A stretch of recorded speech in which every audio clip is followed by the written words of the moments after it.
In this episode, we're going to talk about conferences and how they can really benefit an author who participates in them and what it's like to participate in a pretty big conference. Welcome back to Coffee with the Authors. I'm Wendelin Van Draanen and this is Mark Parsons, and we're here to help you decode the craft and business of writing. There are conferences for teen and adult writers and readers all over the country. Some of these will ask you to participate. Sometimes your publicist can pitch them. Sometimes you can just apply.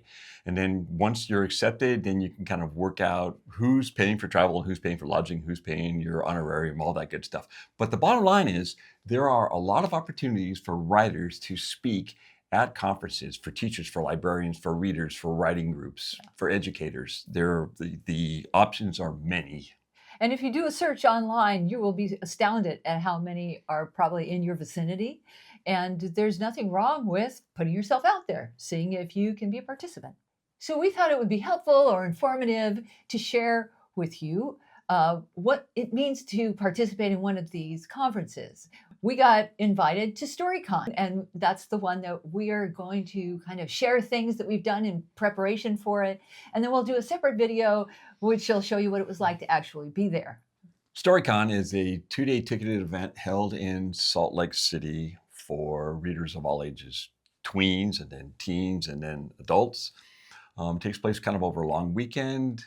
I think tickets are about $170 for the full event, and they expect about 3,200 readers and writers to attend. It's actually pretty writing centric, which kind of is our wheelhouse. It's not 3,200, it's 3,200.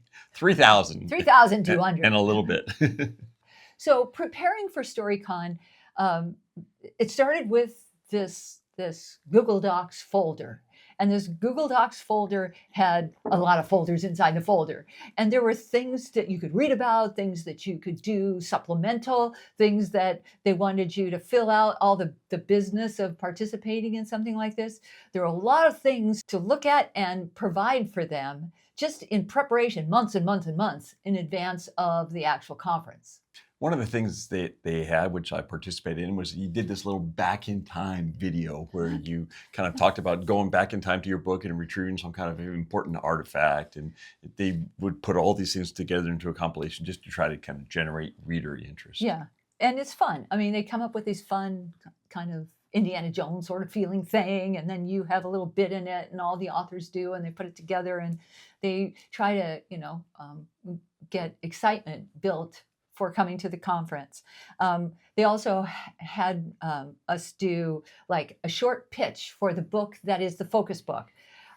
So my focus book is The Steps, and Mark's focus book is The 909 Project. And so you do a short video about that, just kind of pitching it to the people who are participating so they know a little bit about you. And I also did a short writing tips video. So like, what's my number one writing tip that I wanted to share with participants? One of the things you can also do is donate books. So we're each going to donate a case of our respective books. Yeah, he's going to do young adult, and because there's a young adult track. And then I'm going to donate some SAMMY KEYES books for the middle grade track. They also encourage you to send in things, swag, that you could put into the goodie bags, because for the 3,200 people, each person that participates gets a bag when they come in. And so they suggest buttons, that people exchange buttons. There are a lot of things they suggest, but the one that we thought was most cost effective was making bookmarks. So we designed bookmarks on Canva. And on one side of my bookmark, there's The Steps, the book, the focus book. And on the other side is Ghosted, which is my book that's coming out later in the year. So it's like a pre-ad for a book that's coming out. And Mark's, this is the 909 Project on one side, and then some little bio information, I think, about me on the other side. We also made bookmarks for our writing projects, Coffee with the Authors on one side of a bookmark, and then my book on writing, Hope in the Mail, on the other side. So those will go into all the bags also. Another option you have is to bring posters, and you can use these primarily in your events. In other words, you can put it outside the door to your event, your particular presentation, so everybody can see. It's these big 24 by 36 posters. and they can go, oh, this is where Mark is speaking, or this is where Wendelin is speaking, or if they're really lucky, this is where Mark and Wendelin are fighting. For the posters, well, we thought we knew what we were going to do because at first in these Google Docs, it said that you could have like a sandwich board or a poster in the main hallway. Well, it turned out that wasn't the case. So we had gotten these big posters made to go inside a sandwich board that we had. But then it turns out that wasn't the case. So we didn't want to lug the big sandwich board around with us everywhere. So instead, we decided, what are we going to do with these posters that we had made? I will put a link in the description for where we got these made. We used to get these kinds of posters made at Costco. They were slightly smaller, but they were really great. And Costco no longer does this. And they became cost prohibitive. So we went through and did our own kind of large poster construction. We got the poster made. It's really cool material. It's almost like a cloth. And then we went into the garage and we adhered it to foam board. Corrugated plastic. Corrugated plastic, because the foam board just dissolved. That did not work. So we adhered it to corrugated plastic and we rolled it out and we made it into something that you can carry around, which is lightweight. So I'm going to take mine to my sessions and then my book signings. Mark's going to take his to his sessions and his book signings. And it's like a big advertisement for your book, gets it in people's view, and also kind of lets them know where you're speaking. And there's kind of an additional benefit to making these posters. I don't know that I'd want to spend the money and the time and effort to make these for a one-shot thing for one hour presentation. Right. But these things are pretty evergreen. You can keep them for as long as you're promoting that book. So you can take those to book signings, you can take those to school events, you can take those to anything you're doing and just kind of park it either next to the podium or park it in front or put it in a sandwich board or something as kind of an additional, pretty large attention-getting piece of promotion. And again, I designed those in Canva, which if you're not familiar with Canva, get familiar. It's really fun, actually. And I pay a little more for the pro version because I use it so much, but there's a free version that can get you far. And I already used my poster before StoryCon at an event that I had in Santa Barbara, where I used it as a backdrop, and it worked really well for that because the pictures they took of me all have that big poster in the background, which is like advertisement for your book. This all takes a lot of time and planning, of course, but don't lose sight of the actual kind of the meat of the whole conference, which is your presentation. You have to take the time to develop your program, and then you have to build a lesson plan. What is it I promised I would do? Oh yeah, why are we going? Oh my God! So you need to have a program. You probably want to have a PowerPoint or something like that. And once in a while, and I have a lesson plan usually, and sometimes I even make handouts for the class. Yeah. So you have to remember that that's really the focus of why you're going. Right. All the pre-prep is to do what it was that you said you were going to do, which often you've forgotten what you said you were going to do by the time you get to the point where you have to prepare what you said you had to do. So what I'm going to be doing at StoryCon is they have 3 half-hour back-to-back creating colorful characters for tweens. So I'm giving a little seminar about writing. It's about writing.